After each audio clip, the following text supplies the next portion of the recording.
Because we've been having a blast, and now counter-protesters came, and thank goodness the cops are here. Because they were aggressive. They're throwing stuff at my 2-year-old, yelling at my wife. Like, really? So, and I said, why are you so angry? And they said, this needs to stop. And I said, what needs to stop? And they said, the honking. And this was day 5. And I said, really?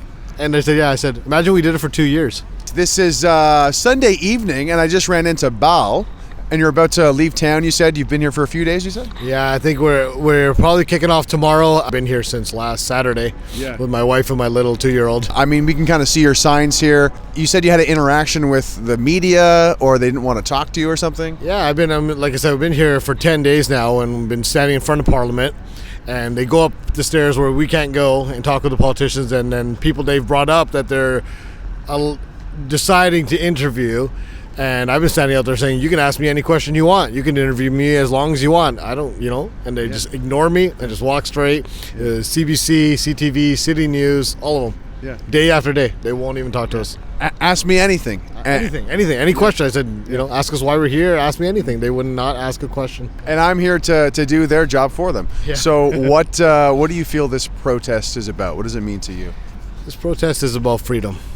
Period. There's no other way to explain it. It's just freedom. Mm-hmm. Freedom of speech, freedom of expressions, freedom of choice, freedom for Canadians like we had before. Yeah. And freedoms for the whole world, which everybody's waking up and getting on board, which is fantastic, because you don't need to try to spread it, like it's organically growing, because that's what the world wants. The world wants to be happy and free like we're meant to be. So absolutely. And were you born in Canada? Yeah, I was born in Ontario. I was born in Toronto, and then grew up out in BC, and now we live in Calgary. Nice. Some people I've spoken to this week are saying they're feeling Canadian pride for the first time in a long time. Can you relate to that? 100%.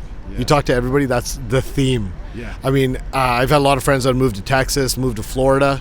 Like just recently? Oh, just last year. Wow. Like everybody, we had an exit point before Trudeau said he's locking in his own citizens. Yeah. By November 30th, all of them took off. Yeah. And they text me and say, come to Florida. It's amazing. It's amazing. It's what life used to be like, and everybody's amazing here. Yeah, yeah. And I keep wanting to go because I thought my country was gone. It was lost.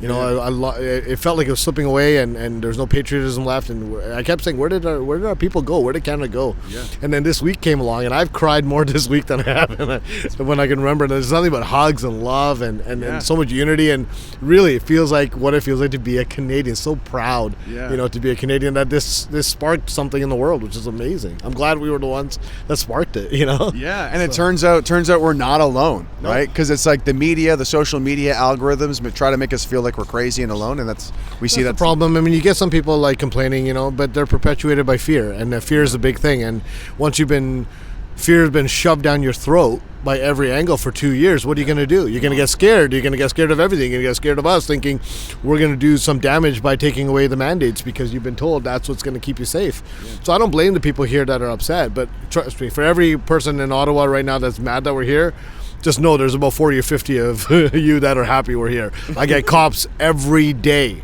coming up to me going, thank you for being here. Cops are on our side. They're happy we're here. Yeah. There's nurses I met today, and there's tons of them. Everybody's here in support, but you're not going to see it, right? Yeah. If you look for it, you'll see it. Yeah. and that's a great point, because people want to speak up. There's a lot of people that we speak for who can't speak. That's the thing. Cops have a job, and we don't deny it. We're glad they're here, because we've been having a blast, and now counter-protesters came, and thank goodness the cops are here, because they were aggressive. They're throwing stuff at my 2-year-old, yelling at my wife. Like, really? So, and I said, why are you so angry? And they said, this needs to stop. And I said, what needs to stop? And they said, the honking. And this was day 5. Yeah. And I said, really? And they said, yeah. I said, imagine we did it for 2 years. Yeah. How would you feel then? Because that's how we feel. Yeah. We've been suffocated and held hostage. Some guy had a sign, I won't be held hostage in my own town. And I said, we're held hostage in our own country. I don't know any other country other than North Korea and a little bit of Australia now, where you can't leave your own country. I can't drive or fly out of my own country. That's messed up. Yeah. It seems as though these people that are stricken with fear, like their brain stops working, their memory goes to crap. You know what? You can go down the very many times and got in conversation and feel like I'm spinning my wheels and they're just not figuring it out. And I'm thinking, how can you not figure it out when there's all the information's there, all the science is there, all the statistics are there. It's plain sight. How can you not figure it out? And I get mad. You're just not thinking's right. And I think, nope, it's fear. It's just fear. It's like a person who's deathly scared of spiders. they're not thinking that spider's this big and they're huge. They're thinking, I'm scared of this spider. What can I do to get away from this spider? That's all they're thinking, is one-track mind. So you get stuck in this loop. Your critical thinking starts going, right? I'm really worried about Trudeau right now. Like, his mental state is messed up because I think he needs to see a psychologist or something, because there's no detox center maybe. Well, nobody in their rational mind goes down the path he's going down. You can get paid off. I understand politicians get paid off, and he, of course, is. But you're still a father. You're still a Canadian. You know, where's the humanity? Your kids are growing up in this world you're creating as well. Yeah. And where's the foresight, right? Like, where's the foresight of where things are going? Like, it's just scary. And so I think either he's getting paid way more than I think to be doing it, but you know, or there's a mental lapse in judgment, and you know, for that alone he shouldn't be in power of a country. You know, he can't deal with it, and he doesn't know how to deal with it, and either he believes what he's saying, which is very hard to believe, or there's something wrong. There's something wrong upstairs. So but do you watch the news in this country? I do. And how do you feel about their portrayal of this trucker convoy? You know what? I love to say I'm disappointed, but I'm not. I'm not surprised. It's pretty disgusting how little they have to go on. You got 1 million people in the streets for over a week, and you got nothing.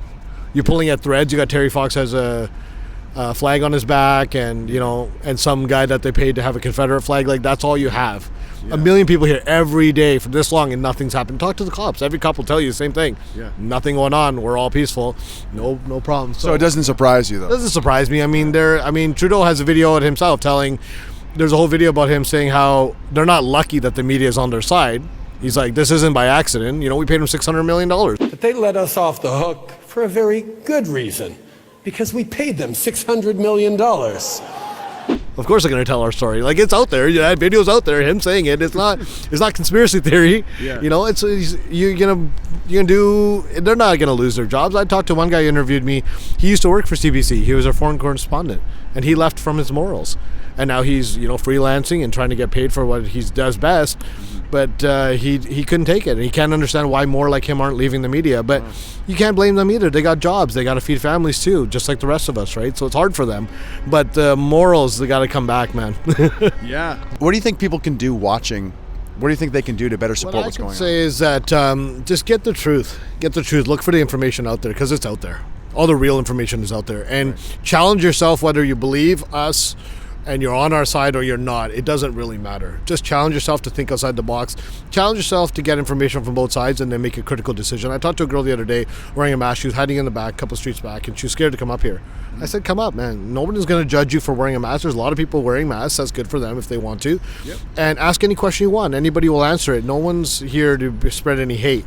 And we had a long conversation for about an hour. And by the end of it, she was a science major. So, you know, she was an educator. She knew what she was talking about.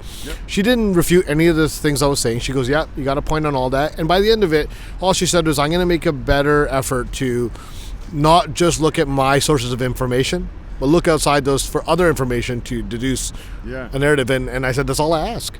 Because I'll look at the other side too. I'll look at mainstream media because even though I don't agree and I know they're lying, I want to see what the other side is seeing so I can understand their viewpoint. You know, that's important. So. And I've always felt a red flag that I try to explain to people is, you know, you can't even question certain things anymore, and that's a problem. It's a real problem if you can't start to question. I mean, science is based on questioning. That's what science is. You pull out some science, you question it, you review it, you re-engineer it, and you go again, and that's what science is. But when you can't question science and you can't question opinions, that's a real problem. That's not freedom of speech anymore, because everybody has the right to believe and think and say whatever they want. That's the point. That's the whole point. If you're not questioning things, you're just burying your head in the sand. I said, if they tell you tomorrow the air is toxic, that's it. Air is toxic. You might get sick from it, you might not, but if you do, you could probably die. You should wear a helmet around your head for the rest of your life. People will do it. There will be a lot of people who do it. They have no science to say that it's true or not, but the fear that it might be a possibility is enough for someone to change their behavior. And they know that. That's why there's been a war in Afghanistan for 20 years. That's why so many things go on forever and ever and ever, because fear will always be a perpetuant of action. Yeah. People get scared, they will act in a certain way. And they know that. And even to extend that analogy a bit more, it's more layered than that, because it's not just, toxic air or you'll die. It's like, if you believe it's not toxic air, you're racist as well. Of course, yeah. I'm a racist, misogynistic because I'm here. Yeah. You know, like I don't get that. That leap is so bizarre to me. It's like you asking me about what's happening here, and I start telling you, the tree is green because, like, that's the answer. It's like, it makes no logical sense. And I don't know why people don't question that when there's no logical leap to what they're saying. Because soon as it's like in court when people are arguing an argument, sometimes a lawyer will say something and the judge will say strike it from the record. Yeah. Well, they know it's going to get stricken, but they said it because it's heard. So same thing. Trudeau will say things, even they're asinine and completely false. They've been said. Right. Once they've been said, they've been heard. And that's the point. Exactly. How does it feel to be part of the fringe minority? Hey, man, proud to be part of this massive fringe minority that's taken over the entire world. It's crazy. It's amazing. But again, asinine things that get, you say something and then it just gets parroted. 2 weeks to flatten the curve, 2 weeks to flatten the curve, 6 feet apart. You just keep saying these things over and over, and then they start, fringe minority, and then people will believe it, even if they never look out their window. I guarantee there's people that live in the city. I know, I've talked to them. Yeah. They live here. They haven't walked up 3 blocks to see what's happening, but they have an opinion on what's happening. Yeah. So look for yourself. And Val, when are you running for politics? I don't know if I can go down that path. I've been asked a few times now, but I don't know. Right. My message would be, guys, look past all the BS. Look past all the little things that you can see, that this negative, that negative, whatever. Just look at the baseline message. The baseline message is freedoms for Canadians, freedoms for the whole world, freedom of choice. That's it. It's super simple, it's super basic. And this whole, we'll look at removing the measures next week, next month, it's all BS. Yeah. It doesn't take anything to remove the measures you put in place. One stroke of countries managed to do it overnight. One stroke of a pen. That's all it takes. That's all it takes, Trudeau. One quick decision. It was very quick to bring him in. It's just that quick to take him out. Yep. You don't have to do anything to take him out. Yeah. But, so don't start believing that, just because they're saying, it might happen down the road. No. It's not that hard. Just do it. For the people locally that are upset with us honking, I understand. We're being disruptive, but that's the point. And we're sorry that's affecting you, but it's been affecting us for a long time. Somebody said they were really upset. It's been 5 days of honking, and they're really upset. I said, imagine we did it for 2 years.